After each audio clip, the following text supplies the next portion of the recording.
might be a little rough. First time I did stand-up, I actually sat down. I think it's a little more casual. I think you were referring to my haircut, right? I got a bit of a Ruby Rose haircut. Is he the gay looking one? Yeah, he's the gay one. Okay. Yeah, I think I also look a little bit like a lesbian, but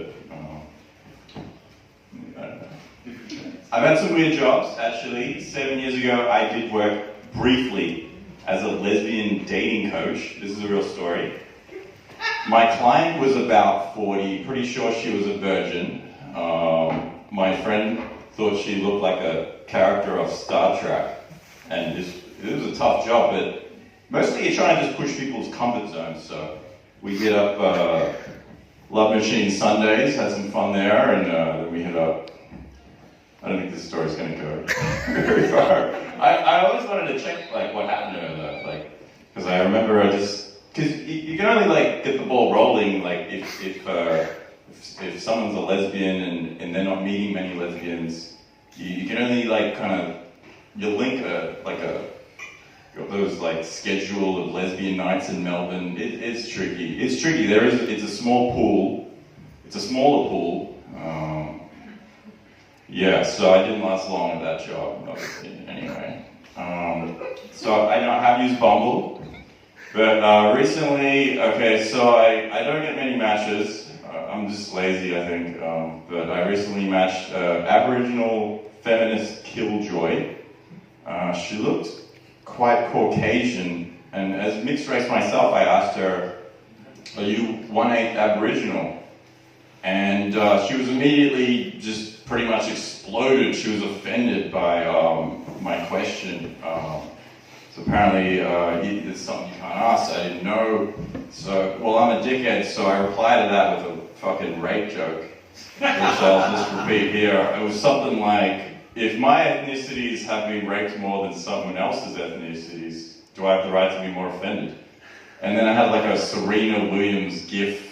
She was like dancing or something, and she was very excited by this response from me, because it turns out she runs an outrage culture Facebook page. She tries to get like normal white dudes fired from their jobs. And I work for myself, and I had to fire myself because I don't hire racist people, but it was actually fun. The Facebook page had about 8,000 people in it. And they're kind of vulnerable though, so like I don't want to like bully anyone, but I got right in there, and they're loving it. I got my friends in there, but they're probably a bit too, I don't know, they're like offensive people, like old right people. They're just I don't know. I got in there too much probably, because I was so fascinated by her. I wanted to know about like what tribe she's from, and I'm kind of obsessed with like people's childhood wounds and stuff. Like I want to know why people behave a certain way. Like why would you maybe be indoctrinated into a certain ideology? Like and why would you maybe? I should stick to comedy. Let me switch. What am I calling this?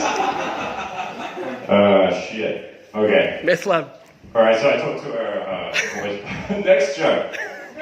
What have I got? So, I got a DNA test a year ago. Most of my material is about like my ethnicity and stuff, and I was pretty sure I was Thai, but on the weekend, 23andMe updated their data. So, on Sunday, I changed race. 42% Vietnamese now. So all my jokes about being a prostitute and fucking selling babies is done now. And now I just stab people and move drugs. No, I manage property, mostly for friends and stuff, and I'm pretty relaxed about letting people through. And there was this one like Vietnamese guy come in, and he liked the apartment. It was like $800 a week in the city. He said he does drop shipping, and I immediately just said, moving drugs is pretty bad in this city, so it's not really a good idea.